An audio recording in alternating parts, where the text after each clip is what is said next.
Bienvenidos, en este video vamos a desarrollar el tema de la vigencia temporal de las leyes. Es decir, ¿las leyes son retroactivas, son irretroactivas? ¿Cómo es este tema?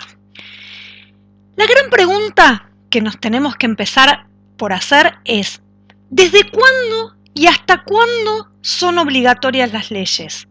¿Se puede aplicar una ley nueva a un hecho que ocurrió antes de que esa ley esté en vigencia? Esta es la pregunta que va a guiar nuestro desarrollo. Y a esta pregunta podemos darle dos respuestas. Una que podríamos llamar filosófica, si se quiere, y otra que tiene que ver con la justicia. A la pregunta de si se pueden aplicar nuevas leyes a hechos anteriores y le damos la respuesta filosófica, podríamos decir que eso no correspondería, porque al momento en el que la persona eligió la conducta que realizó anteriormente, había una ley vigente y esa persona decidió en función de la ley que estaba vigente cuando tuvo que actuar.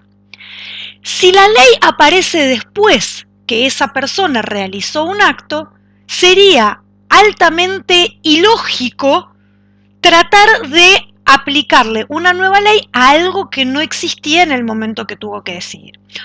Yo lo ilustro ahí con el camino, con la bifurcación de los caminos, ¿no es cierto? O sea, si yo tengo que elegir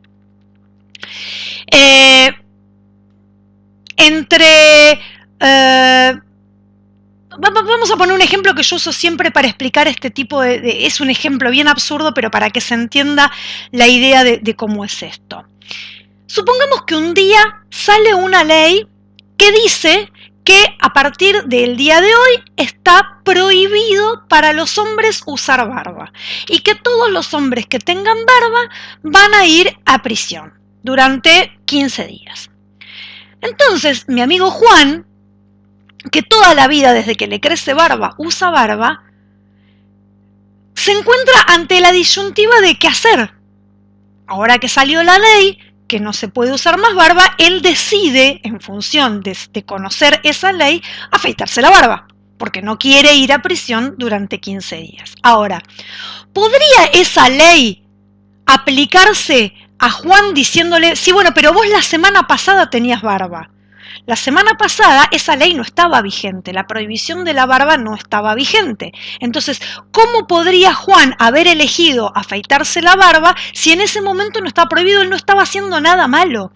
Al momento de elegir si se dejaba la barba o no, él lo hizo en función de las leyes vigentes y de lo que le permitían esas leyes. Entonces, desde un punto de vista de la libertad que tenemos los seres humanos para elegir y de la responsabilidad con la que vamos a responder por nuestras elecciones, por eso digo que es una respuesta filosófica, no tiene ningún sentido que las leyes puedan aplicarse hacia atrás, ¿sí? Porque, nuevamente, al momento de elegir libremente la conducta en el pasado, yo elegí en función de las opciones que tenía disponibles en ese momento. Y me hago responsable por las elecciones que hice con la información que tenía en ese momento. Si las reglas de juego cambian, yo puedo elegir de ahora en adelante, pero no hacia atrás, ¿sí? Entonces, desde el punto de vista de la libertad y de la responsabilidad, no tiene ningún sentido que las leyes puedan ser retroactivas porque resultaría injusto. Pero veamos que la otra respuesta nos habla de la justicia.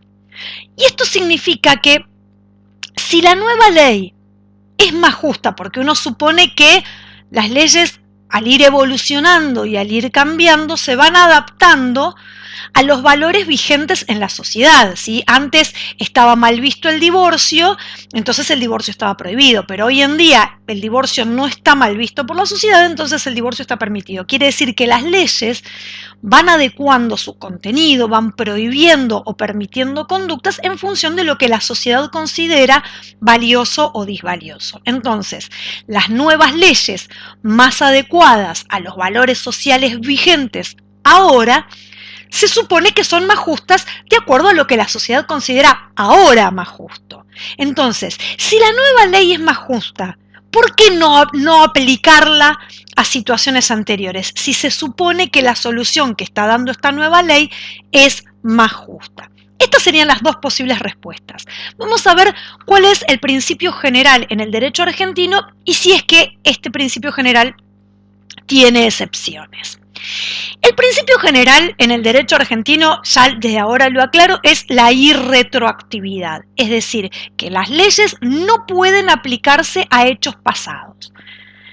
Por lo tanto, una ley está vigente, tal como nos dice nuestro ordenamiento jurídico, desde el 8º día de su publicación o bien desde la fecha en que la propia ley lo indique, ¿sí? Esta disposición, desde cuándo están vigentes las leyes o desde cuándo son obligatorias las leyes, está en el artículo 5 del Código Civil y Comercial.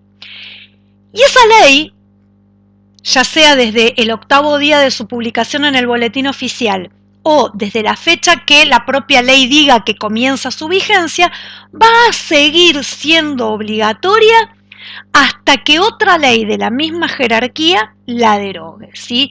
En otros videos explicamos lo que es la derogación, lo que es el comienzo de la obligatoriedad, pero asumiendo que esta parte ya la sabemos, una ley es obligatoria desde que se publica o bien desde la fecha que la propia ley lo diga hasta que es derogada por otra ley. Pero cuidado, porque hay excepciones y vamos a ver las excepciones. En el derecho penal, en el ámbito del derecho penal, la irretroactividad es prácticamente inamovible, ¿sí? Porque no solo está establecida por la ley, sino que está establecida por una norma de mayor jerarquía como es la Constitución Nacional. El artículo 18 de nuestra Constitución establece el principio de legalidad que dice esto que yo explicaba recién con el ejemplo de la barba de Juan, ¿sí? Que nadie puede ser penado si no es basado en una ley que sea anterior, la ley tiene que ser anterior al hecho por el cual se lo está juzgando. A este principio se lo llama principio de legalidad, es decir, nadie puede ser sancionado penalmente si no es por un delito que está contenido en una ley y que esa ley tiene que haber sido sancionada antes de que se cometiera el hecho por el cual a la persona lo están juzgando. Es decir, en el caso de Juan, si se prohíbe se dicta una ley que prohíbe a la gente usar barba, esa prohibición va a ser a partir de que la ley comienza a entrar en vigencia y no hacia atrás. Pero hay una sola excepción en el ámbito del derecho penal que está contenida en el artículo 2 del Código Penal, que es que en el único caso que se permite aplicar una ley de manera retroactiva, es decir, hacia atrás, es que la nueva ley sea más benigna para el sancionado. Si, por ejemplo, hay un delito que tiene una pena de 8 a 20 años, ¿sí? A una persona la condenan por ese delito a el máximo de la pena, que son 20 años, ¿sí? Y mientras está cumpliendo la condena, se dicta una nueva ley que baja la cantidad de años de la pena de ese delito a 15 como máximo, ¿sí? Porque, bueno, la sociedad ya no considera que ese delito sea tan grave, no considera que haya que castigarlo de una manera tan severa, entonces el legislador, adecuándose a esta nueva valoración social, baja el máximo de la pena de 20 años a 15.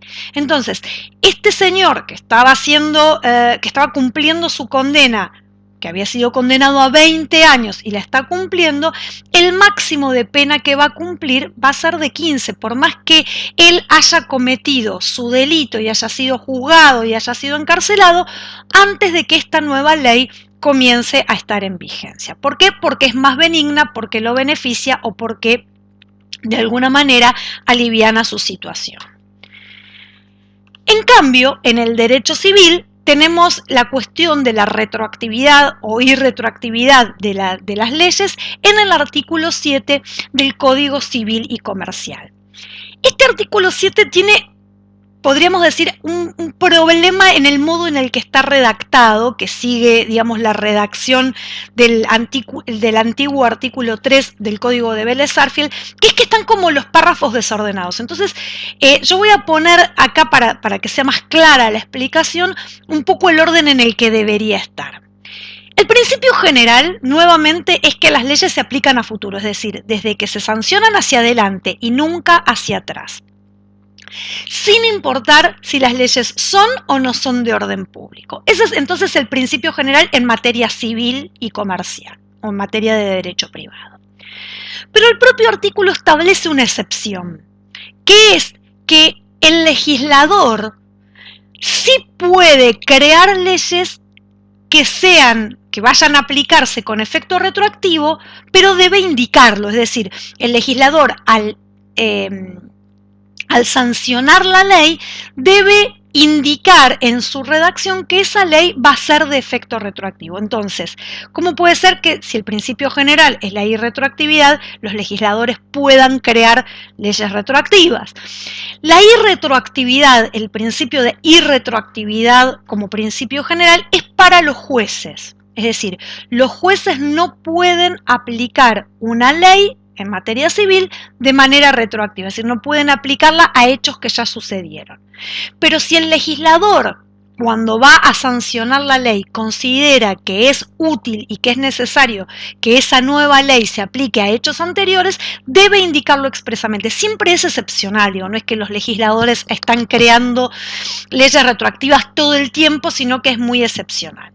Lo que sí aclara el artículo es que esas leyes que el legislador cree con efecto retroactivo en ningún caso pueden afectar derechos constitucionales, es decir, derechos que la Constitución nos reconoce. Esta aclaración es medio como que está de más, ¿no? Porque en realidad, si nosotros conocemos un poquito la jerarquía de las normas dentro de nuestro ordenamiento jurídico, vamos a saber que las leyes sancionadas por el Congreso están por debajo de la Constitución, es decir, son de una jerarquía inferior. Ninguna ley puede ir en contra o puede afectar lo que dice la Constitución. Así que esta aclaración medio como que está un poquito de más. Pero entonces, los legisladores sí pueden crear leyes con efecto retroactivo siempre y cuando esa retroactividad no afecte un derecho reconocido por la Constitución. Y por último, lo que también establece el artículo 7 es que, que las nuevas leyes supletorias no se aplican a los contratos que están en curso de ejecución. Y acá voy a hacer un ejemplo cortito. Vieron que yo siempre recurro a figuras cotidianas para explicar. Por ahí siempre recaigo en los mismos ejemplos, pero me parece que son los más cotidianos. Esta cuestión del derecho civil y de la irretroactividad de la ley es muy común porque, por ejemplo, es muy habitual que cambien las leyes de alquileres, ¿no? Las leyes que rigen los alquileres de departamentos, de inmuebles, etc. Entonces, ¿qué pasa si yo tengo un contrato de alquiler vigente que yo firmé con el propietario del inmueble que estoy alquilando? Firmamos un contrato con ciertas cláusulas por el lapso de 3 años, ¿sí? El contrato dura 3 años. ¿Qué pasa si en el medio de esos 3 años cambia la ley de alquileres? ¿Esa nueva ley de alquileres se aplica a mi contrato? ¿No se aplica a mi contrato? Porque mi contrato está firmado antes. Entonces, ¿es retroactivo? ¿No es retroactivo? Este es el gran dilema que hay entonces con la cuestión de las leyes en el derecho civil para los contratos que están ejecutándose, es decir, que han comenzado antes de la sanción de la nueva ley, pero que todavía no han terminado. Y aquí entran las leyes supletorias. ¿Qué es una ley supletoria? Esto también lo explicamos en algún otro video, pero por si no lo vieron, lo explicamos un poquito acá. Dentro de las leyes del derecho privado, nosotros reconocemos leyes que son imperativas o de orden público y leyes supletorias. Las leyes imperativas son aquellas que deben ser obedecidas sí o sí, es decir, el legislador no le da espacio a las personas para que decidan si quieren cumplirla o no. Por ejemplo, los requisitos para contraer matrimonio. Yo no puedo elegir si me parece bien o me parece mal los requisitos que el legislador pone para contraer matrimonio. Si a mí la ley me dice que yo no puedo casarme si ya estoy casada previamente y no me divorcio, para poder volver a casarme, yo no puedo decir, no, pero a mí esto no me parece bien, entonces yo estoy casada, no me quiero divorciar y me caso con otra persona y listo. No, eso no puede hacerse. Esas serían las leyes imperativas. Pero hay otro tipo de leyes, que son las leyes supletorias, que son como ciertas pautas que el legislador pone, pero que deja abierta la posibilidad a que las personas arreglen algo distinto o convengan algo distinto a lo que la ley dice. Yo voy a volver a poner siempre el mismo ejemplo que uso para explicar este tema. En el contrato de alquiler de inmuebles, siguiendo con la ley de alquileres, el código o la ley establece que el domicilio para pagar el alquiler es el domicilio del dueño del inmueble, ¿sí? del locador, del propietario. Eso es lo que dice la ley, ¿sí? ¿Para qué existe esa disposición? Esa disposición está para que si el dueño y el inquilino no arreglan algo que les convenga más, ante la duda se va a hacer lo que diga la ley. Pero tanto el dueño como el inquilino pueden proponer que el pago del alquiler se haga en otro lado, que se haga en el propio inmueble que se está alquilando, que se haga por transferencia bancaria, que el inquilino le diga al dueño del departamento, che, mirá, pasá por mi trabajo que te pago todos los meses por ahí. Es decir, las partes pueden, dentro de lo que es la autonomía de la voluntad, arreglar y convenir algo diferente a lo que establece la ley. Y no hay ningún problema, el contrato va a ser plenamente válido porque la ley lo que pone es una orientación, una guía orientativa para el caso que las partes no arreglen algo diferente. Si las partes arreglan algo diferente, se va a estar a lo que arreglen las partes, ¿sí? Entonces, si durante el transcurso del contrato de alquiler cambia la ley supletoria, que es esta ley que las partes pueden dejar de lado, por supuesto que no se va a aplicar la nueva ley. Porque la nueva ley, ni la anterior ni la nueva, son obligatorias para las partes, porque las partes pueden apartarse de lo que dice la ley y arreglar algo diferente a lo que establece la ley. Entonces, obviamente, si no era obligatoria la anterior, mucho menos va a ser obligatoria la nueva.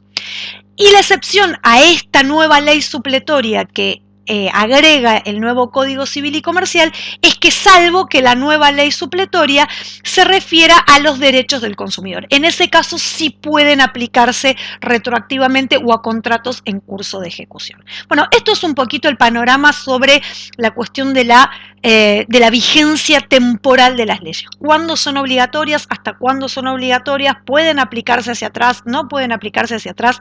Así que esto es el tema de la vigencia temporal. Muchas gracias y nos vemos la próxima.